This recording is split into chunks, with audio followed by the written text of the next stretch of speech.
Pemirsa, terima kasih Anda masih bersama dengan kami dalam Berita Papua hari ini.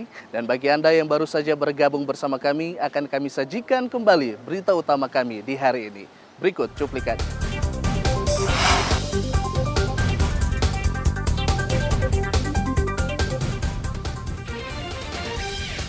Jenazah pemancing yang hilang 3 bulan lalu ditemukan dalam kondisi tidak utuh di Muara Kampung Amar, Kabupaten Mimika.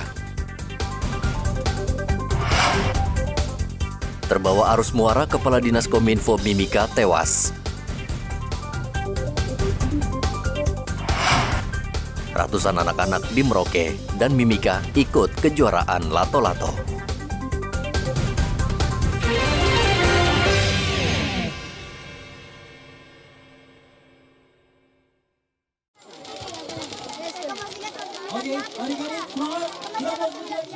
Ratusan anak-anak di Merauke ini Senin kemarin sudah antre untuk mendaftar kompetisi lato-lato seprovinsi Papua Selatan.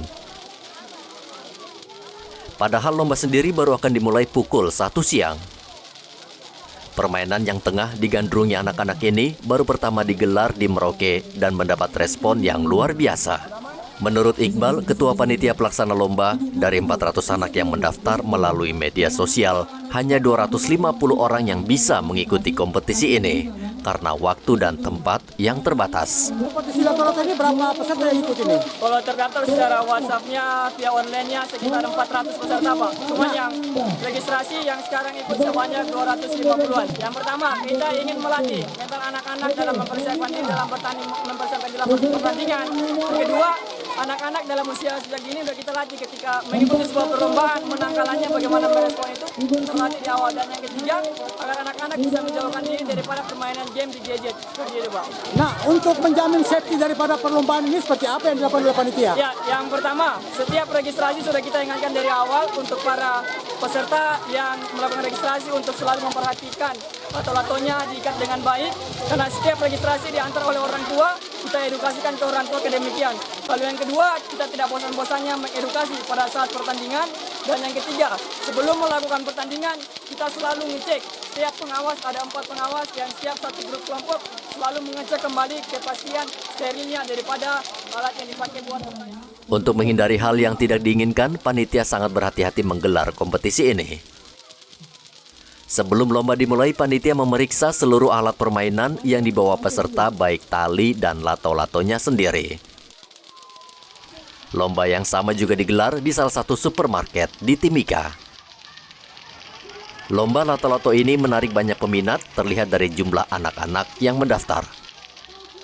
Mereka tampak asik memainkan lato-lato yang tengah populer dengan berbagai gaya sambil menunggu giliran menunjukkan kebolehannya. Lato-lato saat ini memang tengah digandrungi anak-anak di Indonesia. Permainan ini pernah populer di tahun 70-an. Namun lato-lato dianggap permainan yang berbahaya dan membawa kebisingan. Sejumlah sekolah bahkan telah melarang siswanya memainkan lato-lato di sekolah karena mengganggu kegiatan belajar. Tim Liputan melaporkan. Tuhan anugerahkan kepada kami. Pemerintah Papua Barat mendapat peringatan dari pemerintah pusat lantaran cakupan vaksinasi yang masih rendah, baik dosis pertama, kedua, maupun vaksin booster. Hal tersebut disampaikan Gubernur Papua Barat, Paulus Waterpauw. Ia memerintahkan Kepala Dinas Kesehatan dan Direktur Rumah Sakit untuk segera melakukan vaksinasi pada minggu depan. Gubernur juga meminta seluruh aparatur sipil negara di lingkungan Pemprov Papua Barat wajib divaksin. Karena ini sebenarnya kepentingannya untuk kita semua, untuk kita sendiri. Hari ini kita semua bisa begini karena kita sudah vaksinasi. Tapi mungkin perlu ditebalkan lagi vaksinnya itu. Karena mungkin saya berharap Pak Kepala Dinas Kesehatan dan para staf ya, termasuk Bapak Kepala Rumah Sakit, Bapak Direktur Rumah Sakit RSUD dengan para dokter persiapan. Minggu depan kita sudah mulai start. Minggu depan.